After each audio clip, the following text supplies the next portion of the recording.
Welcome to this week's episode of eThekwini Matters. My name is Zimbili Mazibuko, your host. The annual 16 Days of Activism for No Violence Against Women and Children campaign is set to take place on the 25th of November under the theme Letsima, Men, Women, Boys and Girls Working Together to End Gender-Based Violence and Femicide. Our city is regarded as one of the GBV hotspots around the country, as more than 36% of all GBV-related crimes in the province take place in the eThekwini district. Over the years, the municipality has implemented a variety of programs and partnerships to combat the high rates of GBV. In studio today, we are joined by eThekwini Municipality's Council Chief Whip, Councillor Sinegugu Sishange. Sibingelele Councillor namhlanje on eThekwini Matters. Siyabingelela sibingelele nabalaleli emakhaya siyajabulela ukuba khona. Njengoba singena kuwona lo mkhankaso we-16 Days of Activism, ngabe umasipala waseThekwini uthini ngale nkinga yodlame olubhekiswe kubantu besifazane nezingane? So umasipala waseThekwini siyakubona kubalulekile ukuthi sisukume silwe nalesi sihlava ngoba siphazamisa ukuhlala emphakathini, ukuhlala kwemindeni nokukhula kwabantwana. Cishe kuphele isikhathi esingangonyaka manje kwaba khona noma kwadlula uhlelo lukamasipala olwasungulwa olubizwa ngokuthi 365 Days of Activism. Ngabe lolo hlelo luhamba kanjani manje? Ngicabanga ukuthi isinqumo sokuthi singafokhasi kuphela ku-16 days sikunwebe sithi ku-365 days, lokho kwakukhombisa ukuthi sithatha njengento ebaluleke kakhulu lesi sihlava esenzakalayo.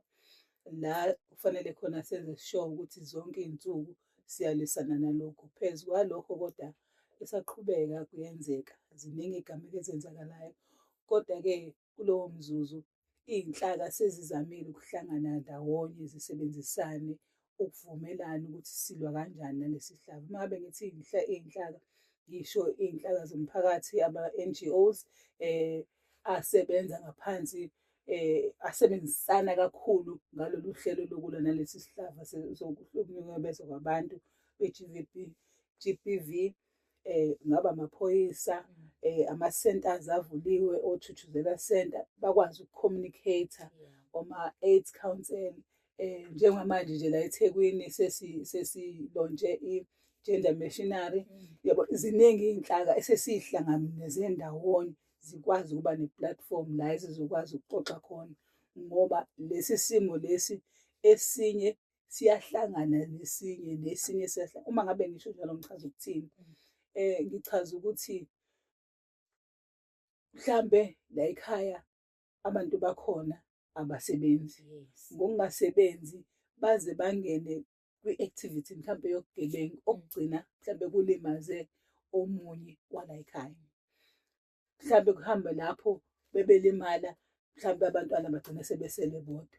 Mhlambe kulimala umntwana vele ukulimala umntwana ku-affect-eka komzali, abazali bayo lo mntwana. So lento kufanele iliwe ngandlela zonke ngoba zithinta ukuphila kwazonke iy'nsuku. So ukuhlangana kwalezi iy'nhlaka kuyakwazi ukuthi kulekelelane, uchaze ukuthi cha, thina kule sector yethu esisebenza kuyona lawa ama-issues esiwaphikaphayo engase alekelele ukuresolva lezi zinto. Kungakho ukuthi sithi thina u-365 days uwona osilekelela kakhulu. Ngithanda kakhulu ngale ebizwa ngokuthi i-eThekwini Gender Machinery. Mhlawumbe uma ungasichazela ngayo ukuthi iyini nanokuthi kwafika kanjani umqondo ukuthi iTheku lisungule uhlelo olufana nalolu. Lolu hlelo le-Gender Machinery kuhlangene iy'nhlaka zonke ungacabanga ukuthi zisuke zikhuluma ngokulwisana nalesi sihlava se-GBV. Bengabe ngithi iy'nhlaka zonke, khona amaphoyisa, khona abasebenza ngaphansi kwaka-Justice, khona ama-social workers, khona ama-NGOs, khona abakhuluma ngoba ngifuna ukuthi kube khona i-alphabet engiyishiyayo, laba abangaphansi kwe-alphabet, o-LGBTQ bani. Kuhlangene wonke, bengabe ngithi wonke umuntu uhlangene la o-represented kuleli desk. Sesicele ukuthi uma ngabe behlala-ke kulama desk, yonke into abakwazi ukuyixoxa ibuyele emkhandlwini ukuze izithole ikwazi ukuthi ama-decision abo siyi-council sikwazi ukuthi siwa-approve-ke sesiwa-endorse abe yinto ezobe ingaphansi kwekomiti elithize, ikwazi ukuthola ibhajethi ngendlela efanele, kungabi ukuthi nje bagcine ngokuxoxa kuphela, ukuze sikwazi ukuthi siyidlulise nasemawadini la esihlala khona. Ama-rapid response nabo bakhona la, nabo futhi bayiphathi ye-G_B_V. Iyaphinda futhi bawakhela kuwona wonke amawadi, engicabanga ukuthi la ingakafiki khona nakhona futhi bazowenza. Nayo i-rapid response ihlanganise ezokuphepha, ihlanganisa ezempilo, wonke umuntu othinteka kulolu daba. Sifisa ukuthi sibone ukuthi le nto iyakwazi ukuthi kulwisane nayo, ngoba bakithi sesihambile sahlanganisa imithandazo, sesimashile, sesiwaphathile ama-placards, sesifuna manje a-real action, sesifuna ukubona kuba khona okwenziwayo. And bese kangathi kukhona le launch, I was like puzzled. Omunye ukhuluma ngokuthi izingane ithola ukuthi ithandana, mhlawumbe ingane under age ithandana nomuntu omdala nayo, bese bekwenzile lokho, uthola ukuthi imindeni ivumelana ukuthi hhayi izohlawula ngembuzi. Sithi thina kwakhona lokho kusayiphathi ye-G_B_V. Yes, akukho right. Akukho right.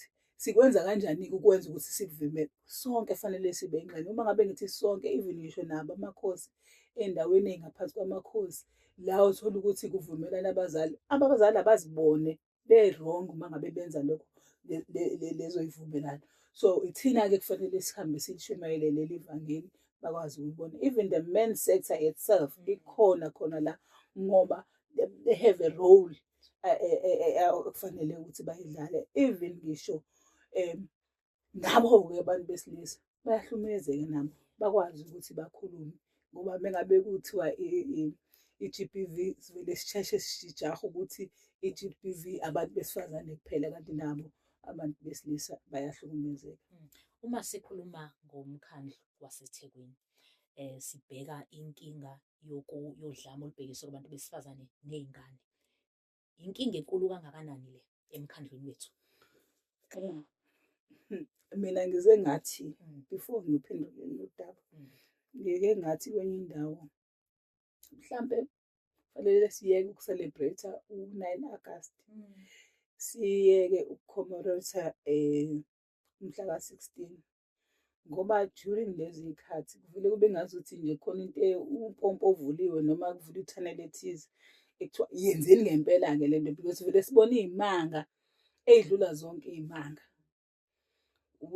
Whereby nje u-October uwodwa ngaze ngacabanga ukuthi hayi every weekend ngi-attend umngcwabo.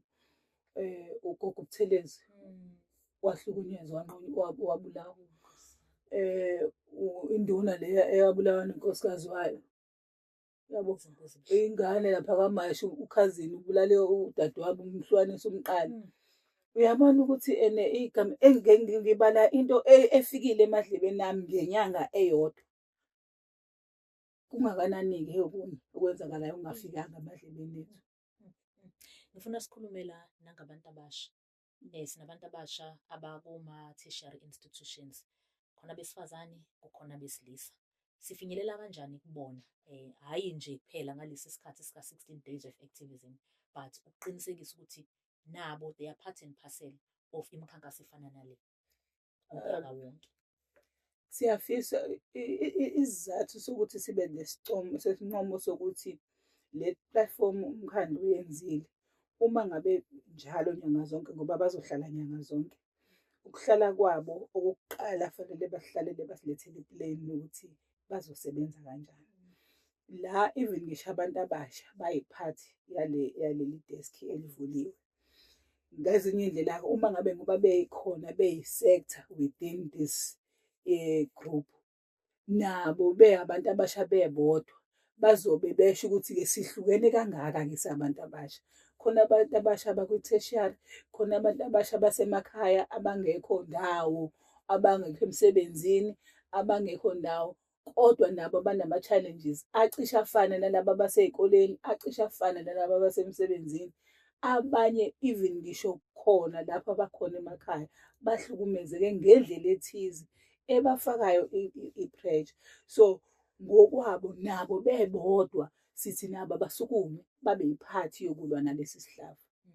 Siyitheku Exactly. zithini iy'nhlelo zethu kulo nyaka, sizobe senzani kulo 16 days of activism?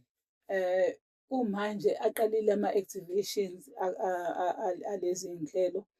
Ngicabanga ukuthi ama-programs aqaliwe azokhulumisa abantu abadala ukuthi mhlampe nazi izifo ey'thinta abantu abadala, nazi izinto ey'gcina sezibenza bahlukunyezwe. Nayi platform bona-ke abantu abadala kufanele bakwazi ukusho khona ukuthi ngoba sibonile ukuthi abantu abathagethwa kakhulu laba angazi bahlezi ngabodwana. Abekho abantu abahlala nabo, noma mhlawumpe ugogo uhlala nengane yakhe, ngoba sekutholakele futhi kakhulukazi ukuthi hhayi abantu abanye abadala bahlukunyezwa iy'ngane abahlala nazo emakhaya, hhayi abantu bangaphandle nje.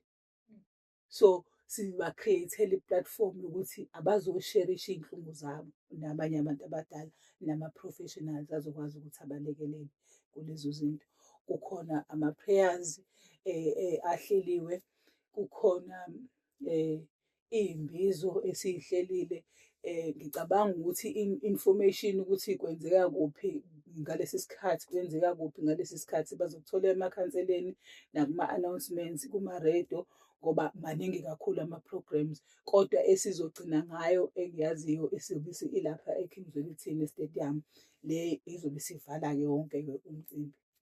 Ngabe khona okunye khansela mhlampe ongathanda ukukunyezela? Engifisa ukuthi sikhulume kakhulu ukuthi wonke umuntu akangabi nento ethi ukulwa nalesi sihlava kuwumsebenzi kahulumeni kuphela. Kuwumsebenzi wethu sonke, kuwumsebenzi wethu futhi ukuthi sikhulise abantwana bethu ngendlela efanele. Sibenze bakwazi ukuprotectha abantu abadala abahlala nabo, bakwazi futhi ukuprotecthana bebodwa. Kubalulekile futhi ukuthi abantwana abasebancane-ke manje sibe nayo indlela yokubanikeza i-information noma yokubasensithayiza ukuthi iziphi izinto afanele bayiqaphele ezenzeka la besuke bengakhona, ngoba singagcina sikhuluma ngento ye-G_B_V kuphela, ne-human trafficking is there also, egcina futhi iy'ngane ziyohlukumezeka. So siyadinga futhi ukuthi iy'ngane zethu noma sixoxa nje conversation esinayo emakhaya, kakhulukazi ngoba siya esikhathini esika-December, sizohamba ney'ngane siye emabhishi, sihambe ney'ngane siye emamoli nakuphi nakuphi. Kufanele sizenze zibe aware ukuthi kwenzakalani around them. Uma ngabe kwenzeka lokhu, iyiphi into ongayenza ezokwenza ukuthi uvikeleke. Kufanele sikwazi ukuy'tshela iy'ngane zethu. Senze futhi isiqiniseko sokuthi asibi uvanzi lolu ogcina ungasazi ukuthi ekhaya uma ngabe bethi ingane ihambile, abasazi ukuthi bazoqala kuphi uku-trace-a. Make sure ukuthi la ukhona kukhona omunye umuntu omdala wasekhaya owaziyo ukuthi ukuphi. Abantu abadala abenze isiqiniseko sokuthi konke abakwenzayo bakwenza ngendlela evumelekile, indlela ezobajabulisa kodwa ingahlukumezi ilungelo lomunye umuntu. Sibafisela ukuthi babe namaholide amahle ngoba mhlawumbe engisabuye uzobafisela ukuthi bakhisimusi. Exactly. Bangakumoshi imali khansela. Exactly, unyaka ozayo usakhona kodwa futhi siyawudinga ibhizinisi eThekwini. Siyabonga kakhulu Councillor. That was Councillor Sinegugu Sishange, who is the eThekwini Municipality's Chief Whip, and we were talking to her about the 16 days of activism against the violence of women and children. Kamalambo Zimbili WaKwaMazibuko. Siyabonga kakhulu from myself and the rest of the team. It's goodbye till next time. Don't forget to like, to share, and to subscribe.